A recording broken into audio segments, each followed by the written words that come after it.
श्री सच्चिदानंद सद्गुरु साईनाथ महाराज की जय। सद्गुरु श्री साईनाथ शरत बाबूजी की जय। శ్రీ సాయి సచ్చరిత 17వ అధ్యాయం. ఈ అధ్యాయంలో శ్రేయం మరియు ప్రేయం లక్షణాలను వర్ణిస్తానని గత అధ్యాయంలో చెప్పాను కదూ. వానిని శ్రద్ధగా శ్రవణం చేయండి.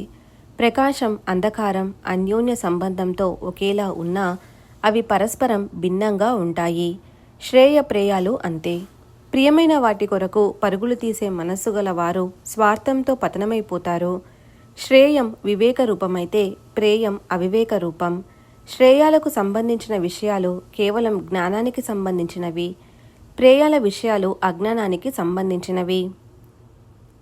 ప్రేయాలు వివేకులను ఎప్పుడూ పొరపాటు పడనివ్వవు, శ్రేయాలు అజ్ఞానులకు రుచించవు.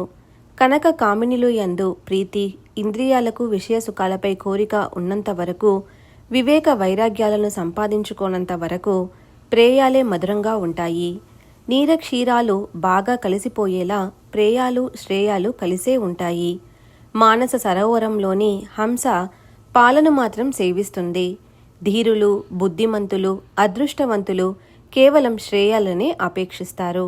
ప్రియాలకు ఎప్పుడూ విముఖులై ఉంటారు. కానీ మందబుద్ధులు శరీరం, పశువులు, సంతానం, ధనం, గౌరవం మొదలగు యోగక్షేమాల వెంటబడి ఒక్క ప్రేయాలనే సాధించుకుంటారు. శ్రేయాలు ఏవి, ప్రియాలు ఏవి, ఈ రెండిటిని మానవులు బాగా తెలుసుకున్నా స్వతంత్ర బుద్ధి కలవారవటం వలన రెండింటిలో దేనిని గ్రహించాలి అన్నది వారి అధీనంలోనే ఉంటుంది. అయినప్పటికీ రెండూ ప్రాప్తించనప్పుడు దేనిని గ్రహించాలో నిర్ణయించుకోవటం కష్టం.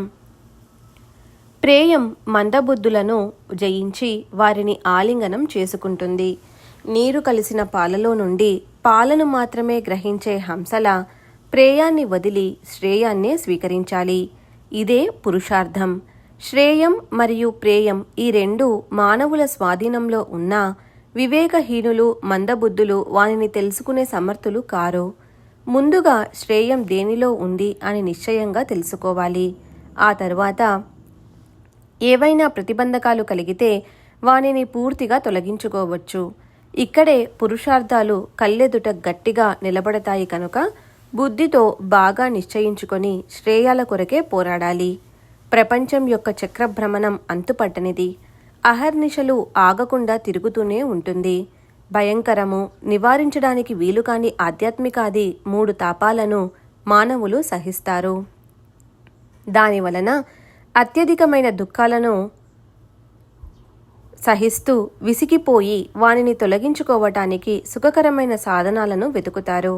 భరించలేని భవచక్ర భ్రమణం ఆగటానికి ఏ సాధనాలున్నాయని శ్రద్ధగా అన్వేషిస్తారు. గొప్ప భాగ్యం వలన ఇటువంటి బుద్ధి పుట్టినప్పుడు పురుషార్థత ఉదయిస్తుంది. అప్పుడు తమ స్వార్థం కొరకు సాధనోపాయాలను కనిపెడతారు. అనాది అవిద్య లేక మాయ ముత్యపు చిప్పలోని వెండి, ఎండమావులలోని నీరు వలె వ్యర్థం. ఆభాస రూపమైన మాయ గొప్ప అంతరాయం. దీనిని నశింపచేయాలి. స్వప్నంలో బంగారపు వడగళ్లవాన పడుతుంది. అవసరానికి పనికి వస్తాయని అత్యంత శ్రమతో వానిని మూటకట్టుకునే ప్రయత్నం చేస్తే మెలకువ రాగానే అవి మాయమైపోతాయి. కనిపించే వానిని, కనిపించని వానిని అనుభవించాలన్న భోగలాలస, ఆశ, తృష్ణ మరియు కోరికలు ఇవన్నీ ఎప్పుడూ ప్రతిబంధకాలని తెలుసుకోవాలి. ముందు వీనిని సమూలంగా ఊడబెరకాలి.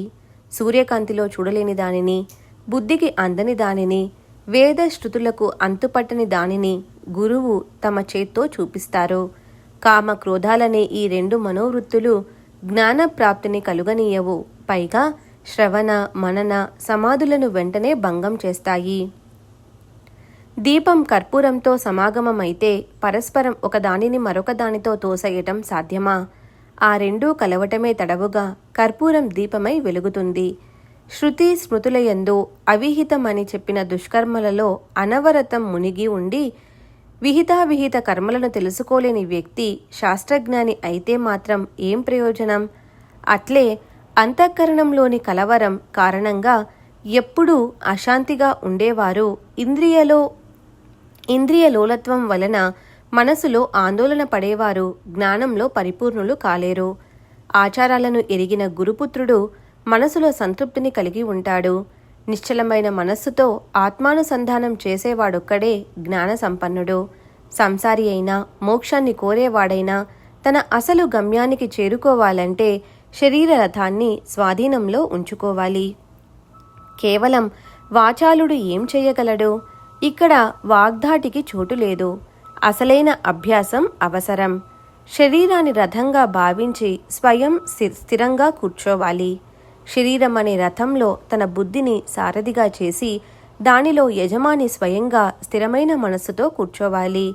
విషయాలు పరుగులు తీసే మార్గాలను అధిగమించటానికి బుద్ధిని సారథిగా నియమించి ఉచ్ఛృంఖలంగా ఉన్న దశేంద్రియాలనే గుర్రాలను మనస్సనే పగ్గంతో స్వాధీనంలోనికి తెచ్చుకోవాలి. ఈ పగ్గం స్వేచ్ఛగా పరిగెత్తే గుర్రాలను అదుపులో ఉంచుతుంది. కనుక దీనిని సారథి చేతికిచ్చి నీవు స్వస్థచిత్తంతో కూర్చో. సారథి కుశలుడు, నిపుణుడు అయితేనే గుర్రాలు బాగా పరిగెత్తుతాయి. కానీ బలహీనమైన మనస్సు అనే పగ్గానికి ఇంద్రియాలనే గుర్రాలు అదుపులో ఉండవు. వివేకంతో ఉన్న బుద్ధి యొక్క సారథ్యం ఉండి మనోనిగ్రహము, ఏకాగ్రచిత్తము ఉన్నవారికే పరమపద ప్రాప్తి. ఇతరులు మార్గంలో అలసిపోవటమే. మనస్సు ఎప్పుడూ చెడుగా ఉన్నవారికి శాంతి ఉండదు. వారికి పరమాత్మ ప్రాప్తి కలుగదు. జనన మరణాల చక్రం తప్పదు. ఇటువంటి గొప్ప పరమపద ప్రాప్తి స్వయంగా ప్రకటమైనప్పుడు ఇది నిజంగా ఎక్కడుంది అని మనస్సులోని సంశయం దూరమవుతుంది. ఇక్కడ వాదోపవాదాలు పనికిరావు. పరమేశ్వరుని అనుగ్రహంతోనే ఆత్మ యొక్క స్థానం తెలుస్తుంది. ఇతర వాదాలు వ్యర్థం. తర్కంలోని చాతుర్యం ఇక్కడ పనికిరాదు. తర్కం చేసేవారి మతి కుంటుపడుతుంది. అమాయకులైన భావికులే సిద్ధిని పొందగలరు. ఇదే ఇక్కడి విశేషం. ఉత్తమమైన సమ్యక్ జ్ఞానానికి కారణమైన ఆ గతి వేరు.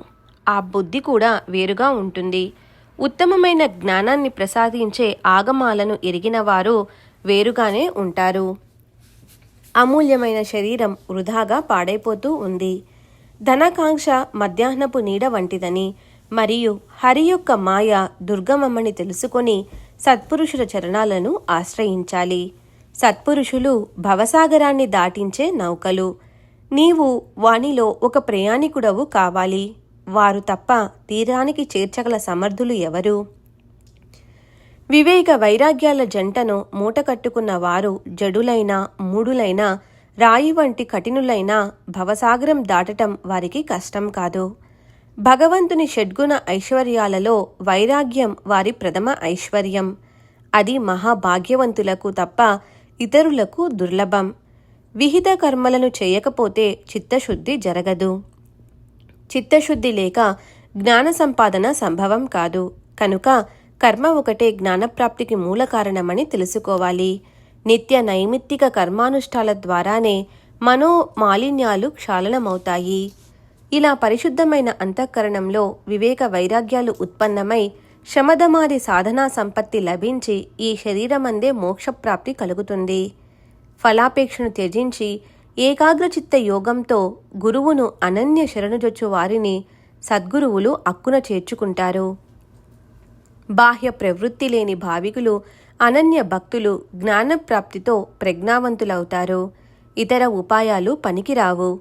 జ్ఞానం లభించిన తరువాత అధర్మ మార్గాలను అనుసరించేవారు ఇహపరాలకు దూరమై క్రింద కాక పైన కాక త్రిశంకుల మధ్యలో వేలాడుతారు. జీవుల అజ్ఞాన ప్రాప్తియే వాస్తవంగా ప్రపంచ ప్రవృత్తి. ఆత్మజ్ఞాన ప్రాప్తితో ప్రపంచం నివృత్తి అవుతుంది. ఆత్మను తెలుసుకున్న వారు ఎల్లప్పుడూ అహంభావరహితులై ఉంటారు. వారికి ప్రపంచంలోని ధర్మాధర్మాలు, శుభాశుభాలు, హితాహితాలు ఏమవసరం? తాను శరీరమే అన్న అహంభావం తొలగిపోయిన వెంటనే ప్రపంచ విషయాలయందు నివృత్తి కలుగుతుంది. అదే జీవుని యొక్క పరమాత్మ స్థితి అని నిశ్చయంగా గ్రహించాలి. ప్రాపంచిక ప్రవృత్తి ఉన్నప్పుడు శత్రువులు మిత్రువులు ఉంటారు. కానీ నివృత్తి యందు అలా కాదు. అంతటా నేనే కనిపించగా ఇక శత్రుత్వం మిత్రత్వం ఎక్కడుంటుంది? ఇటువంటి మహాసుఖం ముందు శరీరానికి కలిగే దుఃఖం ఏపాటిది? ఆ మహాసుఖం లభించాక ఇక ఐహిక సుఖాల కొరకు ఎవరు ఏడుస్తారు? ఐహిక దుఃఖాలు పర్వతాల వలె వారిపై పడ్డా ఏమాత్రమూ చలించరు. పర్వతరాజు వలె ధైర్యంగా ఎదుర్కొంటారు. భగవంతుడు ఎవరియందు ప్రసన్నుడవుతాడో వారికే వైరాగ్యాన్ని ఇస్తాడు. దానితో పాటు వివేకాన్ని కూడా జతచేసి వారిని భవసాగరం నుండి దాటిస్తాడు. అద్దంలో కనిపించే మొహం యొక్క ప్రతిబింబం వలె స్పష్టంగా ఆత్మను దర్శించుకోవాలన్న కోరిక కలిగిన వారికి ఇక్కడ భూలోకం పైన బ్రహ్మలోకం మూడో చోటు లేదు. యజ్ఞ యాగాల ద్వారా దేవతలు తృప్తి చెందితే పితృలోక ప్రాప్తి కలిగి కర్మఫలాలను అనుభవించవచ్చు. కానీ ఆత్మజ్ఞానం లభించదు. గంధర్వ, మహా, జన, సత్య, తపోలోకాలలో ఆత్మసాక్షాత్కారం అసలు సంభవం కాదు. అందువలన ఆత్మసాక్షాత్కారాన్ని పొందాలన్న ఆసక్తి గలవారు భూలోకాన్నే కోరుకుంటారు. ఇక్కడ చిత్తశుద్ధి కలిగి బుద్ధి అద్దం వలె నిర్మలమై శుద్ధమైన ఆత్మస్వరూపం త్రిశుద్ధిగా ప్రతిబింబిస్తుంది. రెండవ స్థలమైన బ్రహ్మలోకంలో కూడా ఆత్మసాక్షాత్కారం కలుగుతుంది. కానీ అక్కడ అనేక రకాల కష్టాలు అత్యంత ప్రయాసను కలిగిస్తాయి. మాయ పాము వలె లోపలి ప్రేవులను బయట సర్వాంగాలను పెనవేసి పిండేస్తుంటే దానిని ఆపగల సమర్థులు ఎవరు? నీ జేబులో 50 రెట్లు రూపాయలుండగా నీవు ఊరికే కూర్చుని చూస్తున్నావా? వానిని బయటికి తీయి చూద్దాం. బ్రహ్మ నీ జోబులోనే ఉన్నాడు అని బాబా తీయమని చెప్పగా ఆ గృహస్థుడు జోబులో నుండి నోట్ల కట్టను తీశాడు. దానిలో 10 రూపాయల నోట్లను 25 లెక్క పెట్టాడు. అతడు లోపల సిగ్గుపడ్డాడు. మహారాజు ఎంతటి అంతర్జ్ఞాని అని అనుకొని బాబా ఆశీర్వచనాన్ని ఆశిస్తూ వారి చరణాలపై మస్తకాన్నుంచాడు. అప్పుడు బాబా అతనితో, నీ బ్రహ్మమును చుట్టి దాచేసుకో. నిన్ను చుట్టుకున్న లోభం తొలగిపోనంత వరకు నీకు బ్రహ్మజ్ఞానం లభించదు. ద్రవ్యంపైని వాంఛ వదలకుండా పుత్రులు, పశువులు, ధన సంపాదనల యందే ఆసక్తి గల వారికి బ్రహ్మజ్ఞానం ఎలా లభిస్తుంది? ధనంపైని మోహం చాలా కఠినమైనది. ధనతృష్ణ అనే సుడిగుండాలు గల దుఃఖాల చెరువులో మద మత్సరాలనే మకరాలు భరించలేనంతగా ఉంటాయి. కనుక ఒక్క విరాగియే తరించగలడు. లోభానికి బ్రహ్మకు అఖండ వైరం. లోభం ఉన్న చోట మనస్సుకు ఏకాగ్రత ఉండదు. ఆచారభ్రష్టుడైన లోభికి విరక్తి, ముక్తి ఎలా సాధ్యం? లోభికి నిశ్చింత, శాంతి, సంతృప్తి ఉండవు.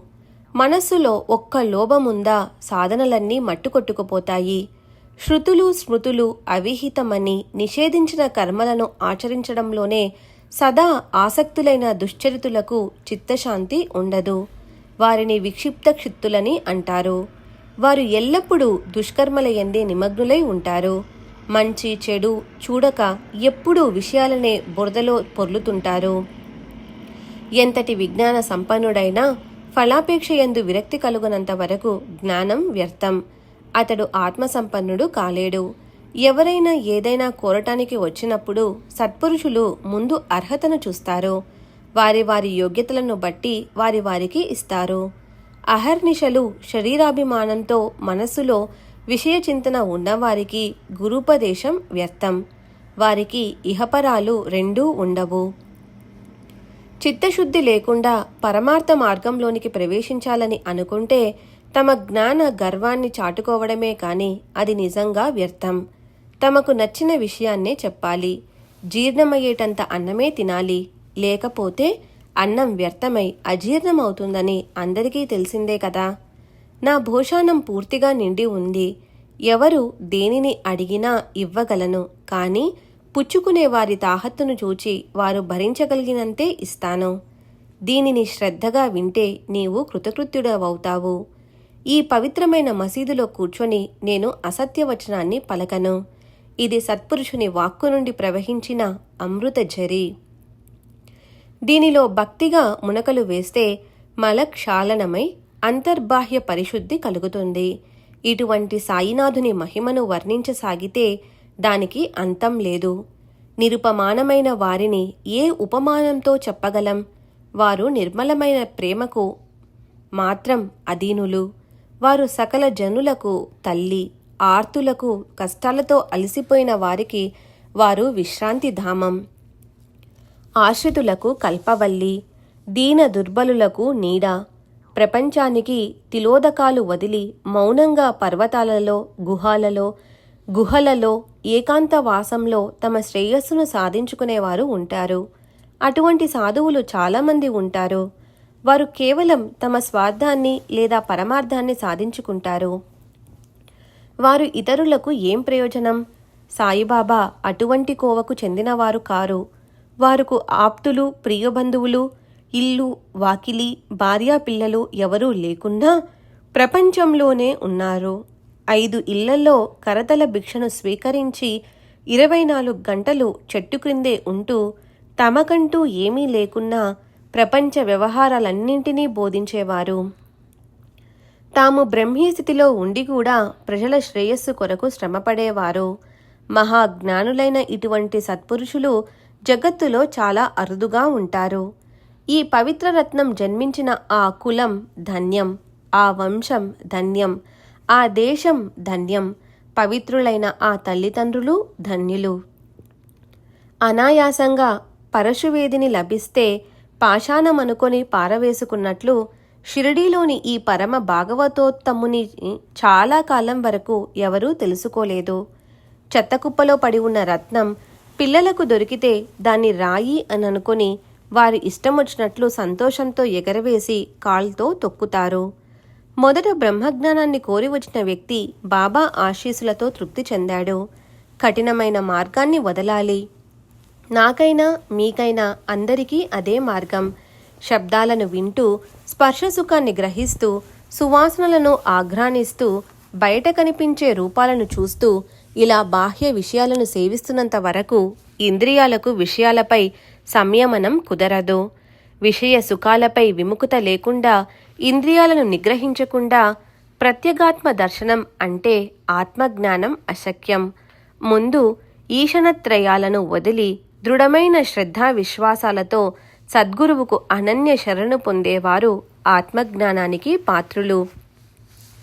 శ్రోత్రాది పంచ జ్ఞానేంద్రియాలు తమ తమ విషయాలను వదిలివేసినప్పుడు, మనసు స్వయంగా సంకల్ప వికల్పాలను వదిలిపెట్టినప్పుడు, అలా అన్నింటి నుండి నివృత్తి అయిన అంతఃకరణంలో బుద్ధి కూడా నిశ్చయం తీసుకునే పనిని మానినప్పుడు అదే పరమగతి, అదే నిర్వికార బ్రహ్మ.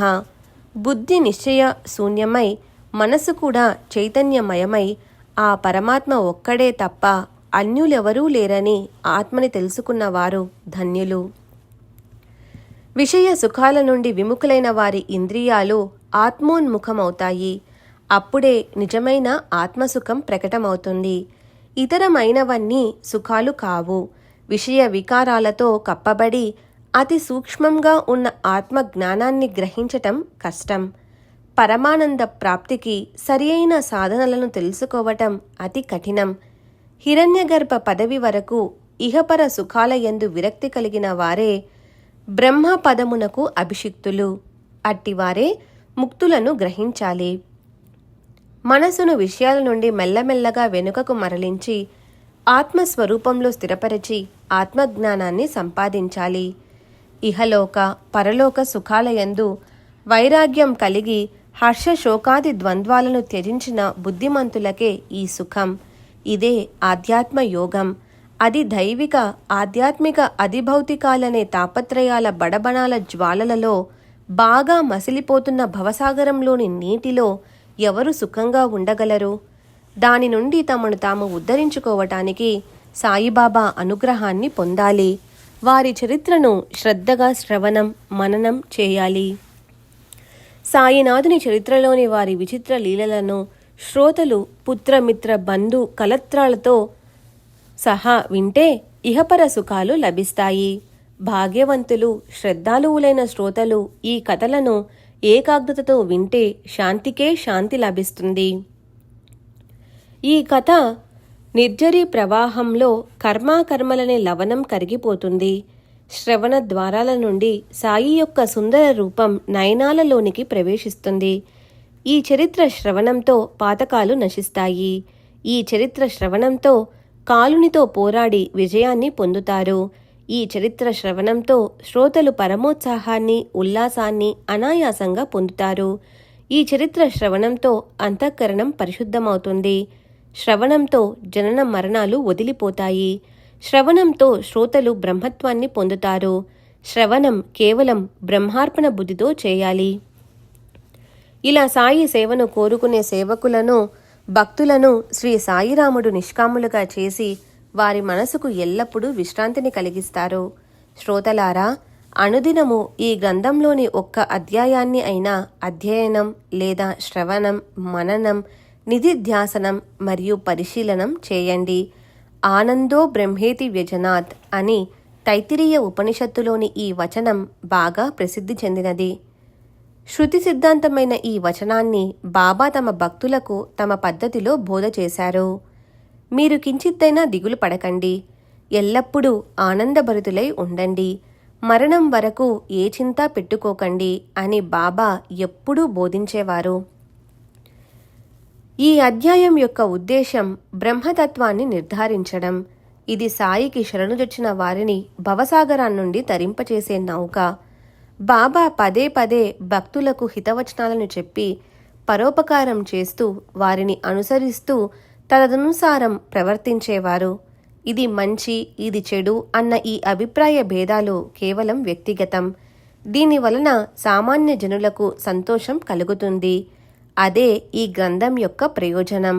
బాబా కార్యకారణాలను తెలుసుకుంటారు. వారి యొక్క సంకల్పాలను అనుసరించే భవిష్యత్తు జరుగుతుంది. గురువు నోటి నుండి వచ్చిన కథలను విని వారి అతర్క్య లీలలను అనుభవించి ఆ లీలలన్నింటినీ గుర్తుగా సంగ్రహించి ఇతరులకు వినిపించాలి. సాయి యొక్క ఈ అద్భుత చరిత్ర అత్యాదరంగా శ్రవణం చేస్తే చెప్పేవారి మరియు వినేవారి దైన్యం నశిస్తుంది. అంతేకాదు, అందరి చెడు రోజులు తొలగిపోతాయి. బాబా యొక్క అలౌకికమైన లీలలను గని ఏ అభాగ్యుడు చకితుడవడు. కేవలం వారి దర్శన మాత్రంతో సంతుష్టుడై వారి పాదాలలో లీనమైపోతాడు. విస్తారమైన ఈ చరితాన్ని పరిశుద్ధమైన మనసుతో వినటానికి శుభప్రదమైన అవకాశం కలిగితే ఎవరు వృధా చేసుకుంటారు? పుత్ర మిత్ర కలత్రాలనే సుడిగుండాలలో, కామ క్రోధాలనే మొసళ్ళు, అనేక రోగాలనే తిమింగలాలు విజృంభిస్తుంటాయి. ఆశలనే అలలు కలవరపెడుతుంటాయి. ఉద్వేగాలనే దెబ్బలు మళ్లీ మళ్లీ తగులుతుంటాయి. సుఖదుఖాలనే ద్వంద్వాలు మనస్సులో సంశయాలను ఉత్పన్నం చేస్తాయి. అయినా ప్రపంచాన్ని వదిలిపెట్టరు. శుద్ధ బ్రహ్మవు నీవే, కానీ శరీరంలో బంధింపబడి ఉన్నావు. పంజరంలోని తీగను గట్టిగా పట్టుకొని తలక్రిందుగా వేలాడే చిలుకలా ఉన్నావు అని మనం స్వయంగా జీవాత్మకు బోధించాలి. కేవలం మోహ మాయల వలన బుద్ధి భ్రమించింది. ఆ కారణంగా నీ శ్రేయస్సును మరచిపోయావు అని నిన్ను నీవే హెచ్చరించుకొని త్వరగా నీ స్వరూపాన్ని తెలుసుకో.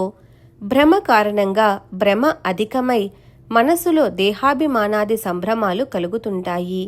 నేను, నాది అన్నది మృగతృష్ణ వంటిదని తెలుసుకొని ఏ మమకారాలు లేకుండా ఉండాలి. నేను నీవు అన్న ఈ ప్రపంచంలో ఎందుకు చిక్కుకున్నావు? చిలుక, నీ కాలికి ఉన్న బంధనాన్ని వదిలించుకొని పైకి ఎగిరి విహరించు. ముక్తత ఉన్న చోట బద్ధత ఉంటుంది. అట్లే బంధనమున్నప్పుడు ముక్తి కూడా ఉంటుంది.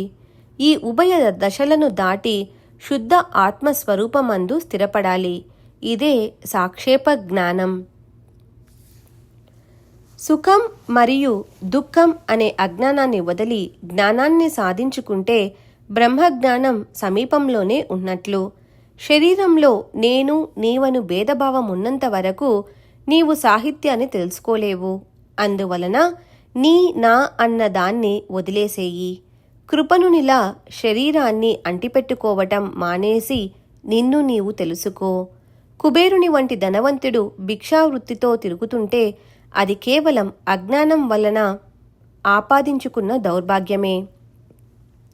ఎప్పుడూ ఉత్తమమైన శాస్త్రాలను శ్రవణం చేయాలి. సద్గురువు యొక్క వచనాలను విశ్వాసంతో పాటించాలి. వానిని శ్రద్ధగా అనుసంధానం చేయాలి.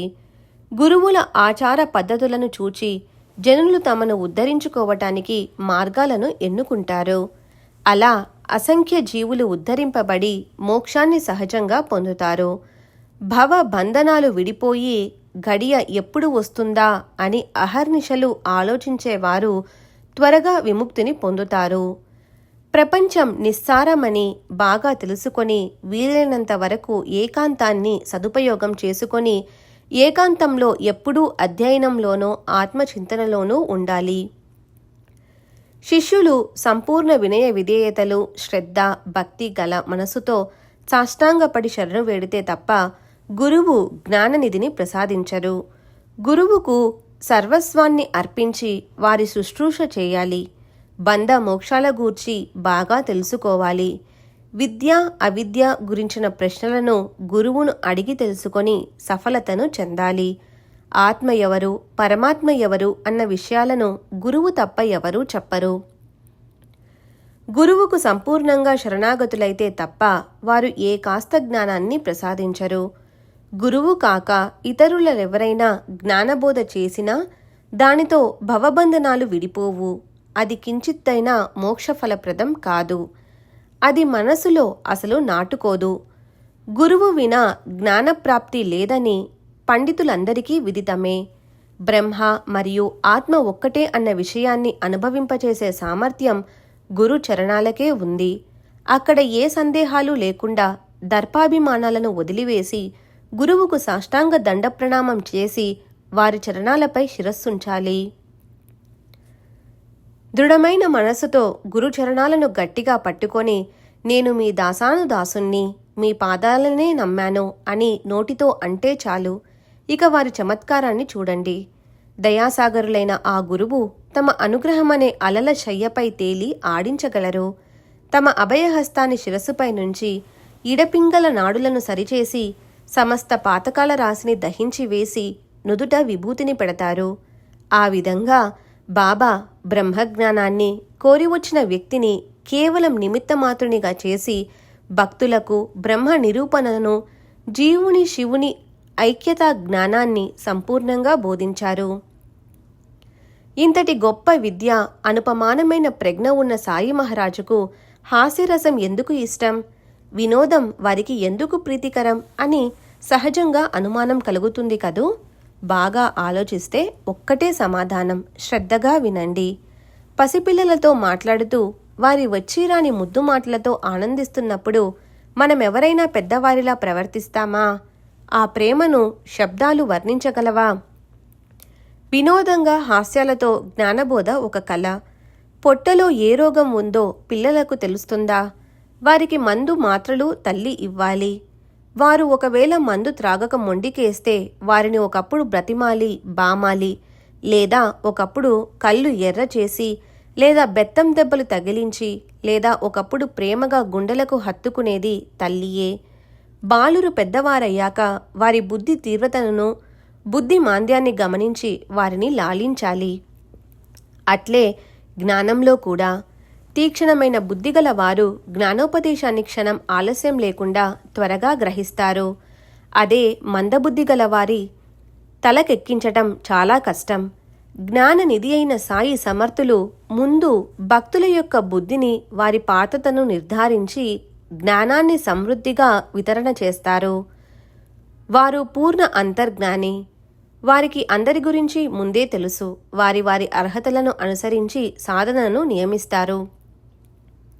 అట్లే వారి వారి అర్హతలను తెలుసుకొని వారి యోగ్యతలను అయోగ్యతలను అనుసరించి భక్తుల బాధ్యతలను వహిస్తారు.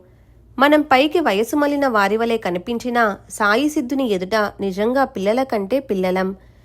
ఎప్పుడూ వినోదం కోసం ఆతృత పడతాం. బాబా వినోదానికి నిలయం.